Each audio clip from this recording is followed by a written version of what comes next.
Hey, good evening, friends. Today we are going to talk about the phylogeny, something with regard to the how the basics of some definitions and some examples, how the phylogeny been uh, constructed the trees, and there's some basic principles and basic terminology, some basic methods. We are going to talk about the phylogeny. So everybody knows about phylogeny. Everybody working on the phylogeny to construct the trees, and everybody want to know what is the phylogeny relationship between us or any set of organism or any set of group individuals or set of families. So we always look for the relationship. So the relationship, how we are closely related, how we are far.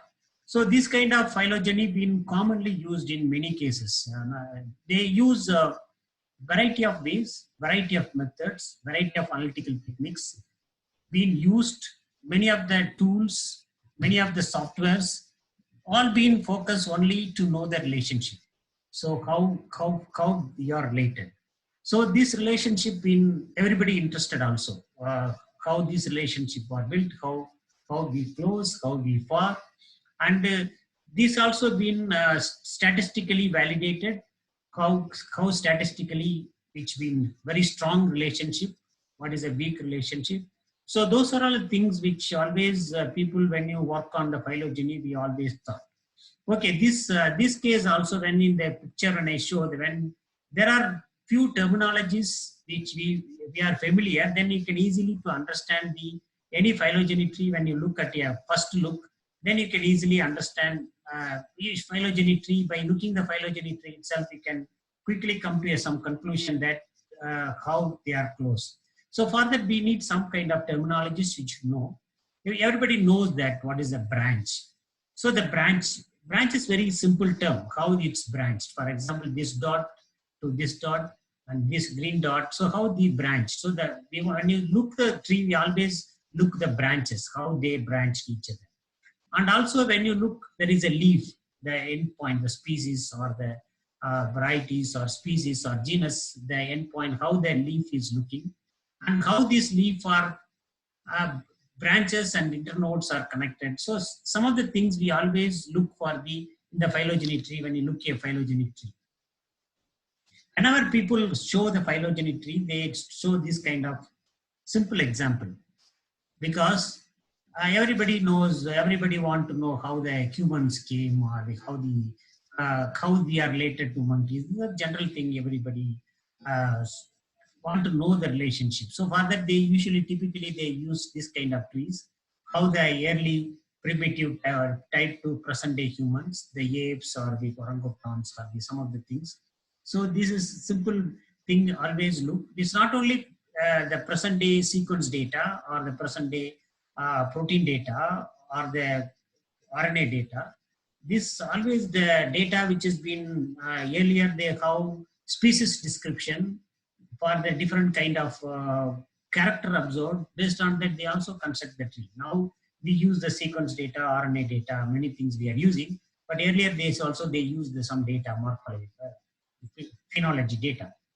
So what is a phylogeny describes? The phylogeny is a tree that describes the sequence of speciation event that lead to forming a set of current day species. So this is, we can say simply the definition of phylogeny is the tree that this tree describes the sequence of speciation event from one species another species, the sequence of speciation event that lead to forming a set of current day species from the earlier species to current day species, how they are, the sequential events happens. And also the phylogeny, also called as phylogeny tree, that is how it is built. So this is the things which simply you should know that how the phylogeny tree looks. So the classical phylogeny analysis, they mostly depend on the morphological features, a particular organism like number of legs, limb, or some of the morphological features. If you use animal system, if you use plant system, we have some descriptors. They use some features to construct classical phylogeny tree. That has been very long period.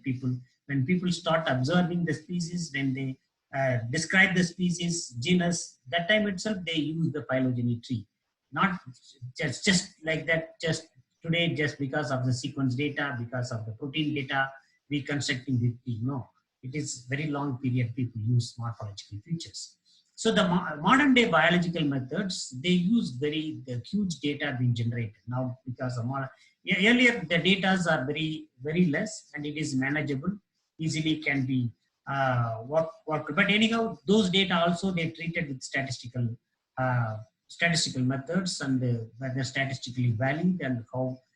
So those things also being used. But now because of the modern biological data, very huge data has been developed by morphological, the molecular features like gene sequences and protein sequences. That's why nowadays the current day bioinformaticians, they mostly depend on the gene sequence and protein sequence because it is the amount of huge volume of data when compared to the earlier morphological features, the present day data is, you cannot imagine that much huge data available. So that's why the people now the bioinformaticians are getting more demand because of this kind of huge data, which helps to trace back the phylogeny construction, etc. So the analysis, when you use the gene sequences or the protein sequences or RNA sequences, they look on the different ways. For example, when you have particular globulin protein or P450 gene family, so those are all things which commonly prevalent in many species. So those are all the homologous sequences which can be used for the construction of tree. Many kind of unique sequences which are present in different species. They are analyzed based on the homologous sequences. So these, when they call it as a character, there are character data. This we call it as some kind of character data, which evolution models as a process that changes the state of character. So the any evolutionary model and the process that changes the state of the character from previous species to the present day species. So the sequential change of events that been evolutionarily modeled and the process changes to the present state of character. So the character data is very important. So that we are using for construction of the trees. So whenever you have the sequences, for example, this case is a protein sequence of rat, rabbit, gorilla, and cat. Any sequence, protein sequence, if you take, then if you can construct the tree, because it's because rat, rabbit, gorilla, cat are entirely different. When you use any protein sequences or DNA sequences, you get a very beautiful tree when you have very diverse species. There are many possible type of sequences to be used. Again, when you use the DNA sequences, you have the very huge variation available between the species, this kind of entirely different kind of species. When you use some of the mitochondrial sequences, these are also conserved sequences. So the rate of changes in the sequence between the species is very slow. That means, that's why the people use the sometimes 16S rRNA or sometimes use the mitochondrial like mitochondrial mat cage sequences. So chloroplast sequences, for the plant system, they use chloroplast sequences. For animal system, they use mitochondrial sequences because the rate of change in the evolutionary changes, it's very slow in case of mitochondrial and chloroplast genome. So whenever you choose these kind of data, the characters, which you should look on that, if it is a very diverse species, then you have to look very less changes happening in the species. That will help us to build a beautiful tree. So that again you have to look on the what data, which character you are using. What do they represent? When you look at any tree, how they represent. First one is the root of the tree. Always the people talk root. The root it shows that the origin of evolution, from where it is evolving, evolution happens. So the root is very important. So we always use the character like terminology like root. It tells about the origin of evolutions. When you look on phylogeny tree, as earlier picture I told you, the leaves. The leaves shows that the current organisms or the species or the genomic sequences. That is, current organism and species or the genomic, this cells of the leaves. So when it looks like when you look at a plant, for example, you may imagine a plant. The plant will originate from root. First root is there. So bottom is the root, from which it have the branches. So these branches out. From the branches end we have the leaves. on the terminal point, we have the leaves. Like that, the leaves tell us the current organisms and the species. The branches tell us what is the relationship between the organism or species or genomic sequences. Every branch will tell you that which species and which species, how much relationship the branches will tell you. So the root, the leaves, branches, it's all very important thing when you consider, when you look any tree at a first look, you have to be, it will tell you that the trees will give you the 4 informations. Then the important thing, another thing you have to consider is branch length. The branch length always tell you the evolutionary time. How branch is diverse, how evolutionarily diverse, how long years it takes. So this is the branch length.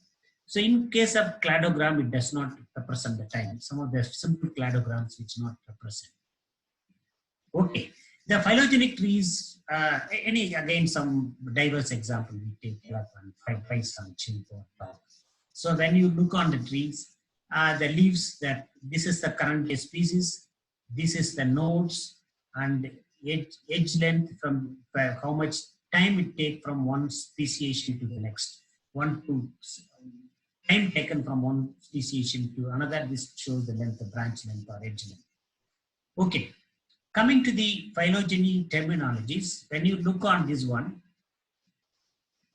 when you take the A, B, C, D, E, F, this is the leaf, which represent the genes, population, species, whatever you call it. You can put here A as a species, A, B, C, D as a species, or you can put A, B, C, D as a genes, or if it is derived from DNA sequences, or if it gets a population, whatever you call it, this is A, B, C, D, which represent the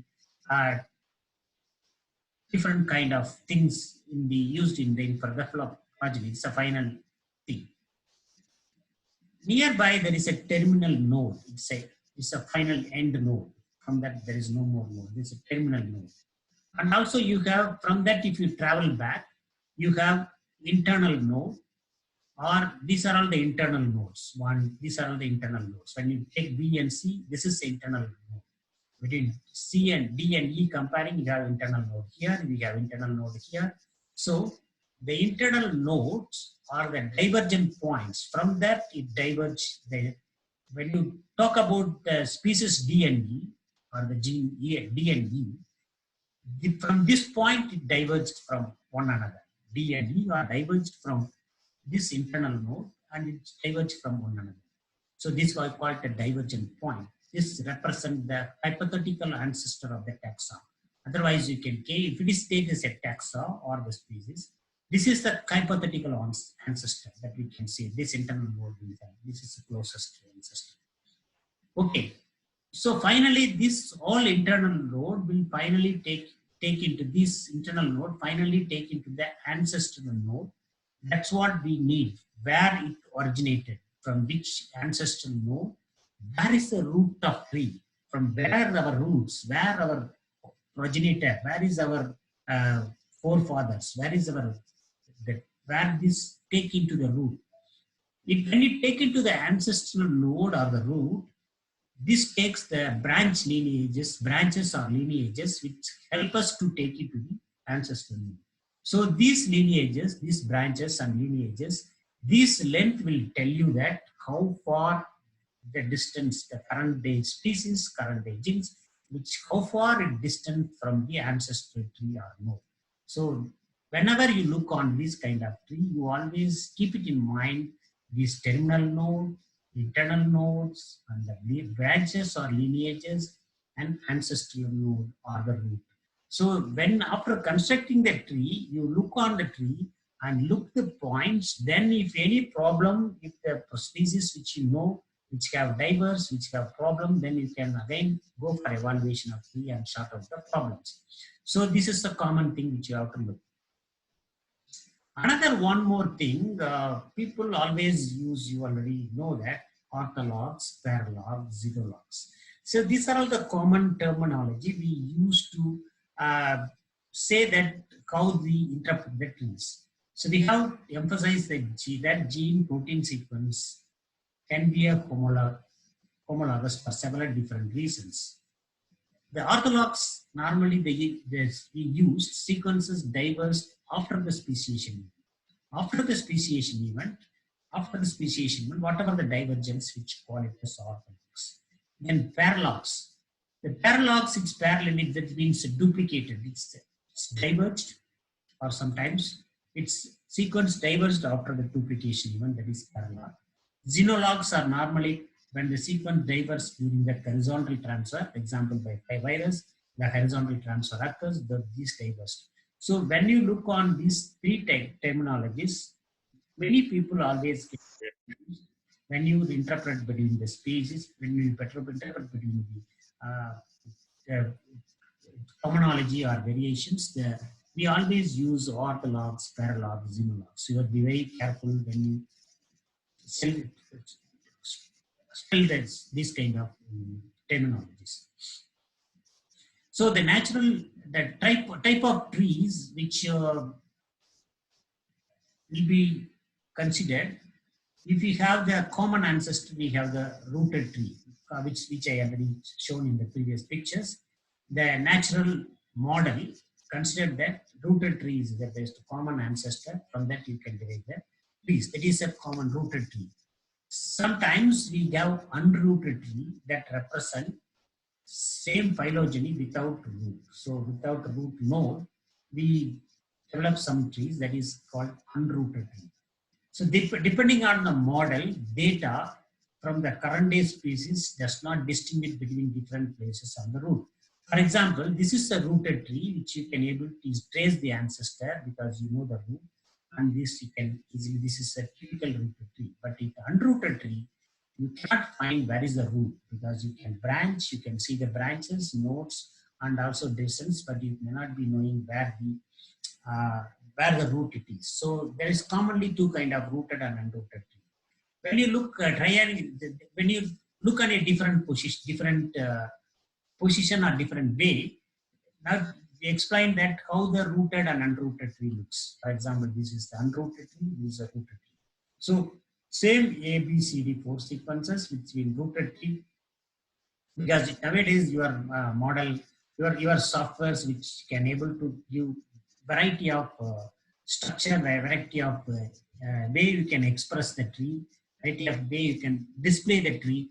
So when you whatever way you display it, the rooted tree always have the roots, and unrooted tree display the root may be this point, but the divergent point C and D, but you cannot find out exactly where the root is. That is why the rooted tree of in case of the rooted tree taxon A and B are most closely related.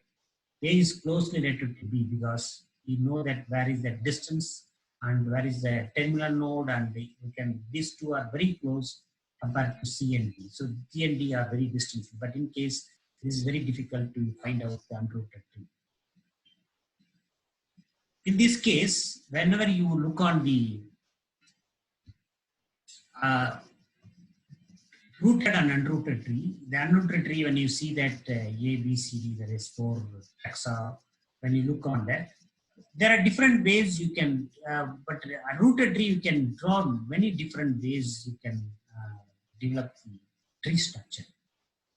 So this shows 5 different evolutionary relationship among the taxa.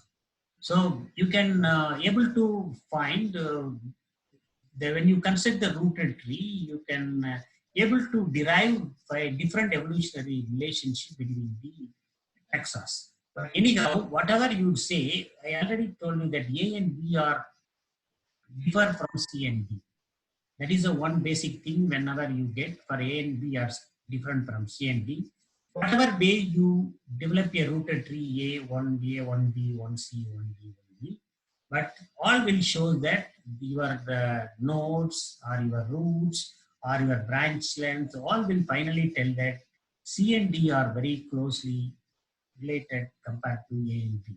So the distance always maintained. So different way you can express, but different data you can get, but finally it will tell us how these trees are different. But in case of unrooted tree, it is very difficult to say how this relationship and the roots and these things are very difficult to establish. So there is many for specific purpose people use it rooted tree, and some few cases they use unrooted tree. A lot of applications also. There another way when we choose tell about the rooted and unrooted tree. For example, tree A, tree B, and tree C. These are all the rooted trees.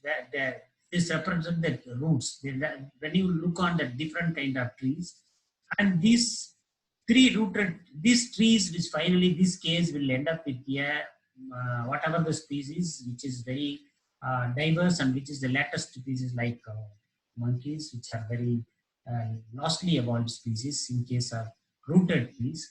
But in case of unrooted tree, it is very difficult to say that how close, how different. There is a lot of differences between rooted and rooted tree. Another things, when you have the unrooted tree, there is a one way to position the root. Unrooted tree, if you construct, but you will have the outgroup. If you have sometimes the outgroups, then it is easy to, you can easily position the root. The positioning of root is easy when you have the outgroup in case of unrooted tree. So for example, this is the unrooted tree. When you have the outgroups, you can easily propose the root easily. If you can fix any kind of trees which you have the problem, you cannot able to, if you have a set of data, if you analyzed, if this you cannot able to come to conclusion on the where to put in the root, where the origin of root, that times you use a outgroup that is entirely the among these different species. One species is entirely different from this one, and make it a outgroup and input the data. Then you can easily get a very beautiful way you can position the roots easily. This is the one way people always say. And most of the time, the people use that outgroup data in order to resolve some of the complexities in the construction of phylogeny tree. Okay, so let us see how the type of data, again, this is the type of data also we design. The input matrix is, so one is on the distance based, another is character based. So the character based, each character separately, and example residues, the character based one and distance based one. You would have been worked out many examples that how the distance based work and how the character based input data is working. So when you use the type of tree construction, there are different methods of tree constructions. Commonly, the people use the distance-based method, or the parsimony-based method, or maximum livelihood method. So these three methods are commonly used for the construction of tree. So the distance-based method, the tree that rigorously combine the, mostly be able to combine the two nodes of smallest distance. So that's a distance-based method. Any of the coming slides will explain about the distance-based tree, how they are constructed. The parsimony method, the tree which with a total minimum number of character, minimum number of changes between the node usually taken care in case of parsimony method. And in case of maximum livelihood method, this normally the Phylip software people nowadays very commonly use. Best Bayesian network of the tree shape. And this is the method of choice nowadays. The people use Phylip method to construct they use the maximum livelihood method. So let us see the very simple explanations for all three methods. Then you can easily understand when you work on every method, what kind of principle it is working. The simple method, the distance-based method, how it is working. The simple distance measures that they are calculating. Consider every pair of sequence if you do the sequence data in the tree construction. Consider every pair of sequence in the multiple alignment and count number of differences. Whenever you see take a set of sequences or 10 or 20 or 100 nucleotide sequences, when you do alignment, multiple alignment, simple BLAST also, if you see that multiple alignment, you can see number of differences between the sequences in terms of single nucleotide changes or sometimes many deletions or something. So this number of changes between if you take 5 different species sequence, you can do multiple alignment. You always see the number of changes between the different sequences. When you manually look on the data after your multiple sequence alignment, you can see how number of changes happens between these. You know, there are first there are changes happen. Some species have less changes, some species between two species there are more changes being happens. But So it's a species level or a genus level or sometimes subspecies or a variety level. Okay, so how the distance-based method works? This tells about the degree of divergence. I mean distance. So how the degree of divergence being worked out? D is equal to aligned length, total sequence aligned length, that is n, in which how many number of sites differences, number of sites with the differences. The site in the number of sites, it shows the difference between the species. So D is equal to small n divided by capital N. So this shows that out of total alignment length, how many sites in which the differences occurs.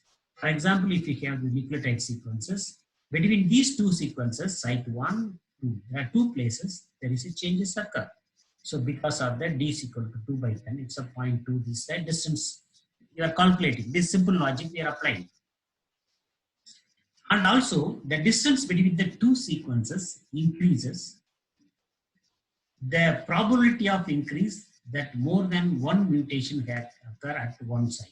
So when you take that with the 3 points, 1, 0, 1, 2, 3, there how many point in which the mutations occurs. So in the first positions, no. Second position, here these two species there is change. But in the third positions where the many changes occurs. So this will between point 1 and 2 there is a one change. Then there is a scenario. So the distance increases. There is a every point there is changes is increasing. Then always the distance is increasing. So the distance method, the distance between two sequences increases, the probability increases that more than one mutation had occurred at one site. Where do you get the distance from? When you calculate the distances, for example, cat, dog, rat, cow, when you look on the sequences, then every point there is a divergence occur. The distance can be derived from multiple sequence alignment. The most basic distance is just count the number of sites which differ between the two sequences. Number of sites between two sequences, how many sites it have the difference between the two sequences and divide by it, which I already told you. So by that they sometimes these are sometimes known as the p distances. So the distance is calculated this way.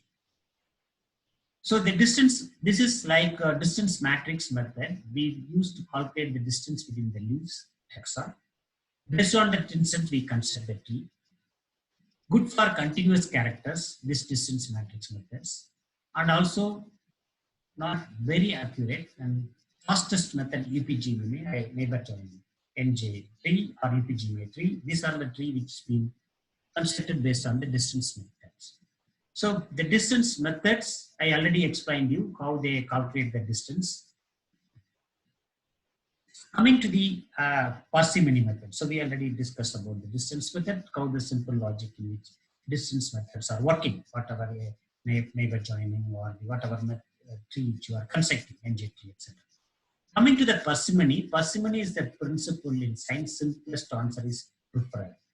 The phylogeny, when you talk, the preferred phylogeny tree is the one that requires fewest evolutionary steps. So the fewest evolutionary steps is being taken into consideration when you construct the parsimony method. So the assumption is it is independent of the characters, and also the best tree is the one where the minimal changes takes place. So minimal changes takes place, that is the best tree. Based on these two assumptions, the parsimony is working. The parsimony, when the steps involved, first you have to identify the informatic site in the multiple alignment. For each possible tree, calculate the number of changes at each informative site. Each informative site, what is the possible number of changes, and sum the number of changes of each possible tree, and tree with smallest number of changes is selected as the most likely tree. This is why the parsimony is work. Suppose we have the 5 species in this case, 1, 2, 3, 4, 5.